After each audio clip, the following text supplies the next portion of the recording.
12월 30일 말라기 1장 1절에서 2장 17절. 1장. 다음은 주님께서 말라기를 시켜 이스라엘 백성에게 경고하신 말씀이다. 주님께서 이스라엘을 사랑하시다. 나는 너희를 사랑한다. 나 주가 말한다. 그러나 너희는 주님께서 우리를 사랑하신다는 증거가 어디에 있습니까? 하고 묻는다. 에서는 야곱의 형이 아니더냐? 나 주가 말한다. 그런데도 내가 야곱은 사랑하고 에서는 미워하였다. 에서가 사는 언덕은 벌거숭이로 만들고 그가 물려받은 땅은 들짐승들에게 넘겨주었다. 에서의 자손인 에돔이 비록 우리가 쓰러졌으나 황폐된 곳을 다시 세우겠다 하고 장담하지만 나 만군의 주가 말한다. 세울 테면 세워보라고 하여라. 내가 기어이 헐어버리겠다. 악한 나라 주에게 영원히 저주받은 백성이라고 불릴 것이다. 너희가 이것을 직접 보고 주님은 이스라엘 나라 밖에서도 높임을 받으신다 하고 고백할 것이다. 제사장들의 죄. 아들은 아버지를 공경하고 종은 제 주인을 두려워하는 법인데 내가 너희 아버지라고 해서 너희가 나를 공경하기라도 하였느냐? 내가 너희 주인이라고 해서 너희가 나를 두려워하기라도 하였느냐? 나 만군의 주가 말한다. 제사장들아, 너희가 바로 내 이름을 멸시하는 자들이다. 그러나 너희는 우리가 언제 주님의 이름을 멸시하였습니까? 하고 되묻는다. 너희는 내 제단에 더러운 빵을 바치고 있다. 그러면서도 너희는 우리가 언제 제단을 더럽혔습니까? 하고 되묻는다. 너희는 나 주에게 아무렇게나 상을 차려 주어도 된다고 생각한다. 눈먼 짐승을 제물로 바치면서도 괜찮다는 거냐? 절뚝거리거나 병든 짐승을 제물로 바치면서도 괜찮다는 거냐? 그런 것들을 너희 총독에게 바쳐보아라. 그가 너희를 반가워하겠느냐? 너희를 좋게 보겠느냐? 나 만군의 주가 말한다. 제사장들아, 이제 너희가 하나님께 우리에게 은혜를 베풀어 주십시오 하고 간구하여 보아라. 이것이 너희가 의뢰하는 일이지만 하나님이 너희를 좋게 보시겠느냐? 백성이 하나님을 배신하다. 나 만군의 주가 말한다. 너희 가운데서라도 누가 성전 문을 닫아 걸어서 너희들이 내 제단에 헛된 불을 피우지 못하게 하면 좋겠다. 나는 너희들이 싫다. 나 만군의 주가 말한다. 너희가 바치는 제물도 이제 나는 받지 않겠다. 해가 뜨는 곳으로부터 해가 지는 곳까지 내 이름이 이방 민족들 가운데서 높임을 받을 것이다. 곳곳마다 사람들이 내 이름으로 분향하며 깨끗한 제물을 바칠 것이다. 내 이름이 이방 민족들 가운데서 높임을 받을 것이기 때문이다. 나 만군의 주가 말한다.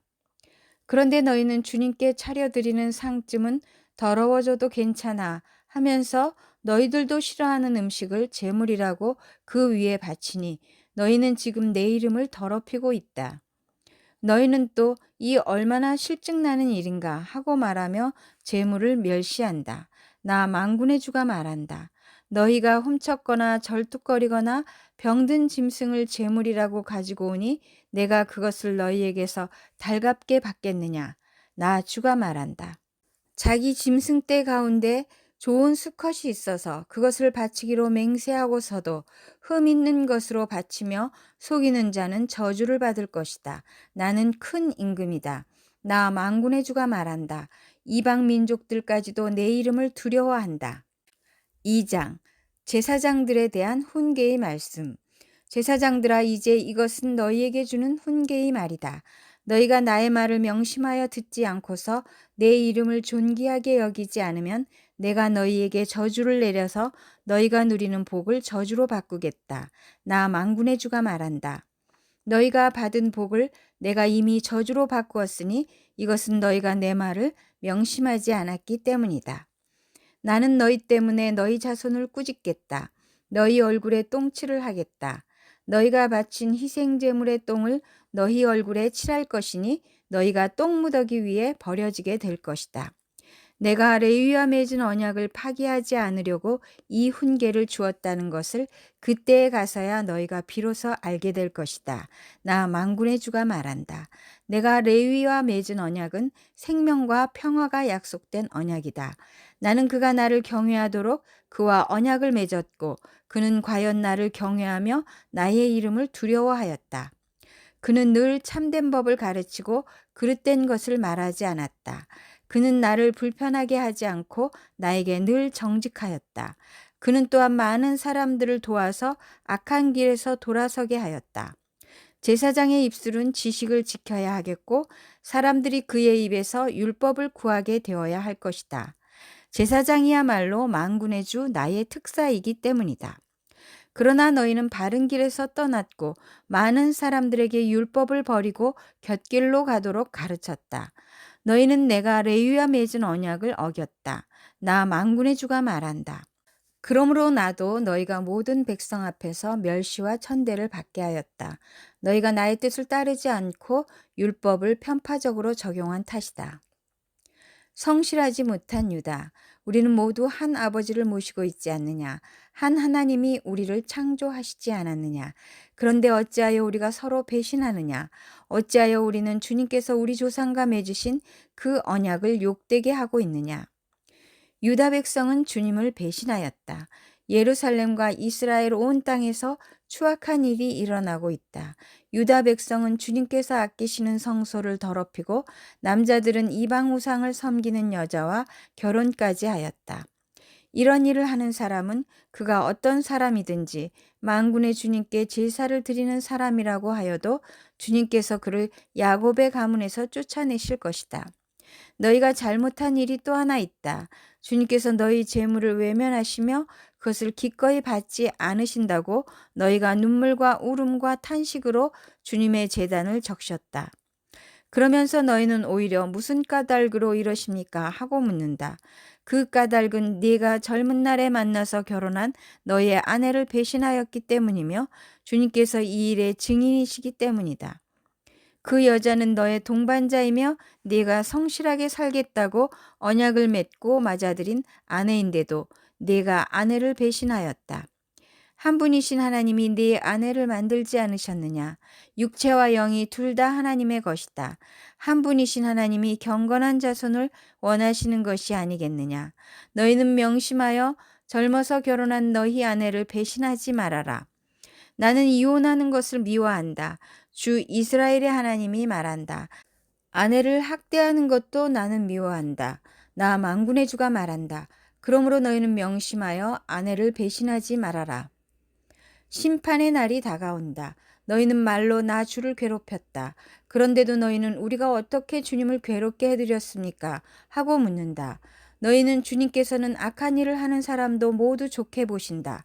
주님께서 오히려 그런 사람들을 더 사랑하신다 하고 말하고 또 공의롭게 재판하시는 하나님이 어디에 계시는가 하고 말한다. 요한계시록 21장 1절에서 27절, 21장 새하늘과 새 땅. 나는 새하늘과 새 땅을 보았습니다. 이전의 하늘과 이전의 땅이 사라지고 바다도 없어졌습니다.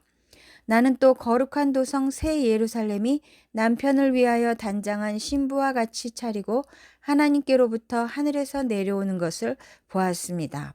그때에 나는 보좌에서 큰 음성이 울려 나오는 것을 들었습니다. 보아라, 하나님의 집이 사람들 가운데 있다. 하나님이 그들과 함께 계실 것이요 그들은 하나님의 백성이 될 것이다. 하나님이 친히 그들과 함께 계시고 그들의 눈에서 모든 눈물을 닦아주실 것이니 다시는 죽음이 없고 슬픔도 울부짖음도 고통도 없을 것이다. 이전 것들이 다 사라져 버렸기 때문이다. 그때 보좌에 앉으신 분이 말씀하셨습니다. 보아라, 내가 모든 것을 새롭게 한다. 또 말씀하셨습니다. 기록하여라. 이 말은 신실하고 참되다. 또 나에게 말씀하셨습니다.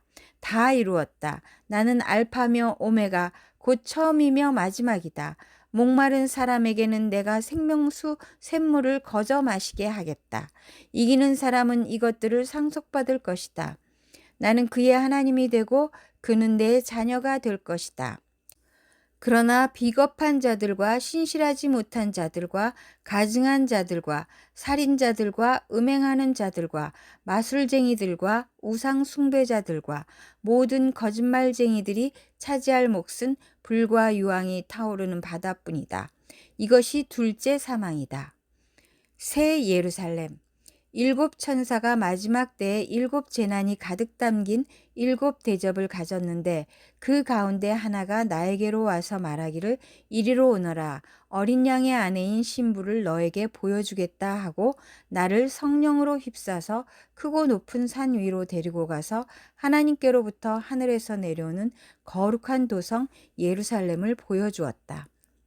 그 도성은 하나님의 영광에 쌓였고 그 빛은 지극히 귀한 보석과 같고 수정처럼 맑은 벽옥과 같았습니다.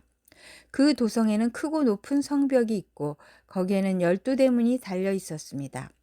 그 12대문에는 12천사가 지키고 있고 이스라엘 자손 12지파의 이름이 적혀 있었습니다. 그 대문은 동쪽에 셋, 북쪽에 셋, 남쪽에 셋, 서쪽에 셋이 있었습니다. 그 도성의 성벽에는 주춧돌이 12개가 있고 그 위에는 어린 양의 12사도의 12이름이 적혀 있었습니다. 나에게 말하던 그 천사는 그 도성과 그 문들과 성벽을 측량하려고 금으로 된 자막대기를 가지고 있었습니다. 그 도성은 네모가 반듯하여 가로와 세로가 같았습니다. 그가 자막대기로 그 도성을 재어보니 가로와 세로와 높이가 서로 똑같이 12,000 스타디온이었습니다. 또 그가 성벽을 재어보니 사람의 치수로 144 규빗이었는데 그것은 천사의 치수이기도 합니다. 그 성벽은 벽옥으로 쌓았고 도성은 맑은 수정과 같은 순금으로 되어 있었습니다. 그 성벽의 주춧돌들은 각색 보석으로 꾸며져 있었습니다. 첫째 주춧돌은 벽옥이요, 둘째는 사파이어요, 셋째는 옥수요, 넷째는 비치옥이요, 다섯째는 홍마노요, 여섯째는 홍옥수요, 일곱째는 황보석이요, 여덟째는 녹주석이요, 아홉째는 황옥이요, 열째는 녹옥수요, 열한째는 청옥이요, 열두째는 자수정이었습니다. 또 12대문은 12진주로 되어 있는데 그 대문들이 각각 진주 한 개로 되어 있었습니다. 도시의 넓은 거리는 맑은 수정과 같은 순금이었습니다. 나는 그 안에서 성전을 볼 수 없었습니다. 그것은 전능하신 주 하나님과 어린 양이 그 도성의 성전이시기 때문입니다. 그 도성에는 해나 달이 빛을 비출 필요가 없습니다. 그것은 하나님의 영광이 그 도성을 밝혀주며 어린 양이 그 도성의 등불이시기 때문입니다. 민족들이 그 빛 가운데로 다닐 것이요 땅의 왕들이 그들의 영광을 그 도성으로 들여올 것입니다. 그 도성에는 밤이 없으므로 온종일 대문을 닫지 않을 것입니다. 그리고 사람들은 민족들의 영광과 명예를 그 도성으로 들여올 것입니다. 속된 것은 무엇이나 그 도성에 들어가지 못하고 가증한 일과 거짓을 행하는 자도 절대로 거기에 들어가지 못합니다. 다만 어린 양의 생명책에 기록되어 있는 사람들만이 들어갈 수 있습니다. 시편 149편 1절에서 9절 149편 새 노래로 찬양하여라. 할렐루야 새 노래로 주님께 노래하며 성도의 회중 앞에서 찬양하여라. 이스라엘아 창조주를 모시고 기뻐하여라. 시온의 주민아 너희의 임금님을 모시고 큰 소리로 즐거워하여라. 춤을 추면서 그 이름을 찬양하여라. 소구치고 수금을 타면서 노래하여라. 주님께서 당신의 백성을 보시고 기뻐하신다. 눌림받는 약한 사람에게 승리의 영광을 안겨주신다. 성도들아 이 영광을 크게 기뻐하여라. 잠자리에 들어서도 기뻐하며 노래하여라. 성도들의 입에는 하나님께 드릴 찬양이 가득하고 그 손에는 두 날을 가진 칼이 들려 있어 문 나라에게 복수하고 문 민족을 철저히 심판한다. 그들의 왕들을 족쇄로 채우고 고관들을 쇠사슬로 묶어서 기록된 판결문대로 처형할 것이니 이 영광은 모든 성도들의 것이다. 할렐루야. 잠언 31장 10절에서 24절. 누가 유능한 아내를 맡겠느냐? 그 값은 진주보다 더 뛰어나다. 남편은 진심으로 아내를 믿으며 가난을 모르고 산다. 그의 아내는 살아있는 동안 오직 선행으로 남편을 도우며 해를 입히는 일이 없다. 양털과 사물 구에다가 부지런히 손을 올려 일하기를 즐거워한다. 또한 상인의 배와 같이 먼 곳에서 먹거리를 구하여 오기도 한다. 날이 밝기도 전에 일어나서 식구들에게는 음식을 만들어주고 여종들에게는 일을 정하여 맡긴다. 밭을 살 때에는 잘 살펴본 다음에 사들이고 또 자기가 직접 번 돈으로 포도원도 사서 가꾼다. 허리를 단단히 동여매고 억센팔로 일을 한다. 사업이 잘 되어가는 것을 알고 밤에도 등불을 끄지 않는다. 한 손으로는 물레질을 하고 다른 손으로는 실을 탄다. 한 손은 펴서 가난한 사람을 돕고 다른 손은 펴서 궁핍한 사람을 돕는다. 온 식구를 홍색 옷으로 따스하게 입히니 눈이 와도 식구들 때문에 걱정하는 일이 없다. 손수 자기의 이부자리를 만들고 고운 모시옷과 자주색 옷을 지어 입는다. 남편은 마을 원로들과 함께 마을 회관을 드나들며 사람들의 존경을 받는다. 그의 아내는 모시로 옷을 지어 팔고 띠를 만들어 상인에게 넘긴다.